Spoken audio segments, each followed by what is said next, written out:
সাবেক প্রধানমন্ত্রী শেখ হাসিনা দেশ থেকে বিতাড়িত হওয়ার পর এক অভিভাবকহীন হয়ে পড়েছিল এই বাংলাদেশ। এই বাংলাদেশের হাল ধরার কে ধরবেন, এই অধীর আগ্রহে ছিল এই বাংলাদেশের 18 কোটি জনগণ। কিন্তু আমরা ভুলেই গিয়েছিলাম জিয়াউর রহমান এবং বেগম খালেদা জিয়ার জ্যেষ্ঠ পুত্র জনাব তারেক রহমান এই হাল ধরবেন নিখুঁতভাবে।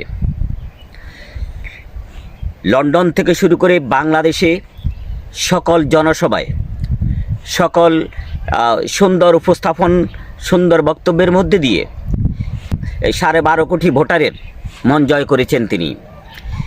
এই মন জয় করার পাশাপাশি জনগণের ভোটে সংখ্যাগরিষ্ঠতার মাধ্যমে হয়ে গেলেন দেশের প্রধানমন্ত্রী।